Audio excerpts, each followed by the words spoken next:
Hello viewers. इस video में हम जानेंगे कि why database uses always table. जैसा कि आप लोग को मालूम है कि जब भी हम कोई डेटाबेस की बात करते हैं, जैसे कि MS एक्सेस, MS SQL, हर टाइम हम टेबल पे ही डेटा क्यों सेव करते हैं।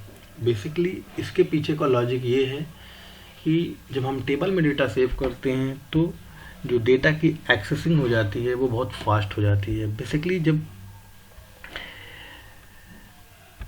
जब हमारे डेटाबेस में बहुत सारे ऑब्जेक्ट्स होते हैं, जैसे आप लोगों ने पढ़ा होगा table, forms, queries, report, right. तो जो टेबल में डेटा होता है उसको फास्टली फॉर्म के थ्रू डेटा टेबल पे इंटर करता है, एंड जब क्वेरी हम करते हैं तो वो इसी टेबल से डेटा उठ के आता है। जब हम रिपोर्ट बनाते हैं तब इसी टेबल से डेटा उठ के आता है।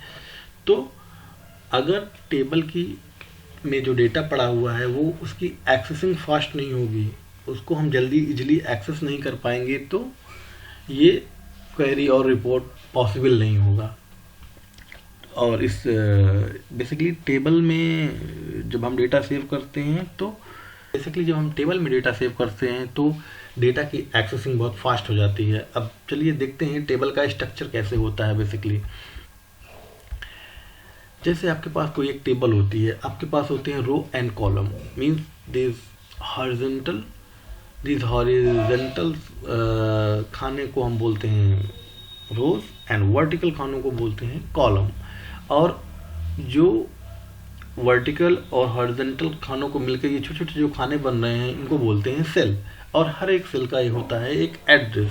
जैसे कि मैं इस सेल की बात करूं जहां पर मेरा माउस है, तो इसका एड्रेस है C2, मीन्स पहले कॉलम नेम देन फिर रो नेम। इस सेल का एड्रेस हो गया C2।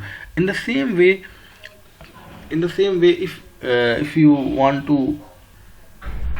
In the same way आपको इस सेल का एड्रेस पता करना है तो क्या हो जाएगा D6। तो जब भी हम टेबल में डेटा सेव करेंगे तो उस डेटा का एक एड्रेस हो जाएगा, और जब भी उस डेटा की हमें आवश्यकता होगी तब हमें इजीली वो हमको मिल जाता है। तो इसलिए हम डेटाबेस में डेटा को टेबल के रूप में सेव करते हैं, रो और कॉलम के सेल के अंदर सेव करते हैं, जिससे हम डेटा को फास्टली एक्सेस कर सकें और फास्टली सेव कर सकें। तो होप यू विल अंडरस्टैंड कि हम डेटाबेस में टेबल में ही डेटा क्यों सेव करते हैं।